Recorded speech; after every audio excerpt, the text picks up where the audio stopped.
Ош Баткен Исфана унаа жолунун Тажикстан менен чектешкен аймагынан өткөн 4 көчө жолу кооптуу тилкелердин бири болуп саналат. Чегара чырыларында коңшу өлкөнүн жарандары аталган жолду жабууну адатка айландырган. Тажикстан бул 275 метр тилкени Кыргызстан ижарага алган деп эсептейт. Президент маалымат жыйын учурунда чегара маселесине байланыштуу суроого жооп берип жатып, мындай жагдайдын чыгышына Адахан Мадумаровдун коопсуздук кеңешинин катчысы болуп турган учурдагы катасы себеп болгонун белгиледи. Ушул жерди алар биздики деп атат. Мен айтып атам, жок, силердики эмес. Бул жер 100 жылдан бери биз өтүп жүргөн жер Лейлеке. Десем, алар муну бетибизге такап атат. Мына Мадумаров секретарь Совет Безопасностьсына кол коюп берген деп атат. Ал мындай кол коюптур. Ошол 275 метр жер Тажикстандык экенин тааныйм дептир, ооба силердики деп бериптир дагы. Бирок кайра 49 жылга бизге арендага берип тургула дептир, деп кол коюптур мына.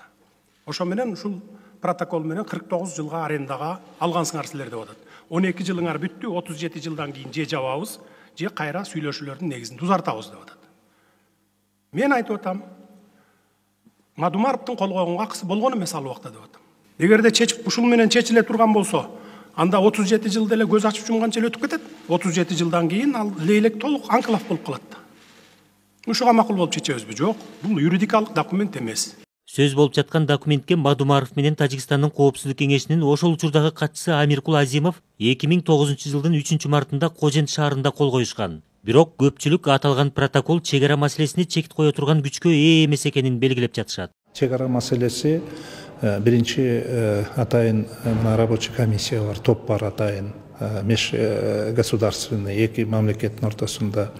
Ошолор бир чечимге келгенден кийин ал маселе өкмөттө каралып, өкмөт анан жогорку кеңешке киргизип ратификация кылыш керек да. Анан кийин уже мыйзам катары күчүнө кирет да.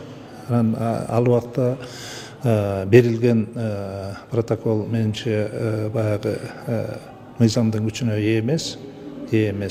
Бирок ошондой болсо дагы бул Кыргыз Республикасынын келечеги үчүн, ошол мамлекеттик кызматта иштегендер үчүн чоң бир мисал болуш керек да. Эки мамлекеттин ортосундагы ызычуулукту, келишпестикти мына ушул документтин негизинде түзүлүп атат десек болот. Анткени алардын талабы жерди, сууну тең бөлүшөбүз деп жанакындай бизге чегараны делимитация, демаркация кылбай аткандыгынын себеби ушундан. Буга чейин Мадумаров аталган маселе боюнча пикирин билдирип, кол коюлган документ жердин коңшу өлкөгө өтүп кетишине себеп болбостугун белгилеген эле.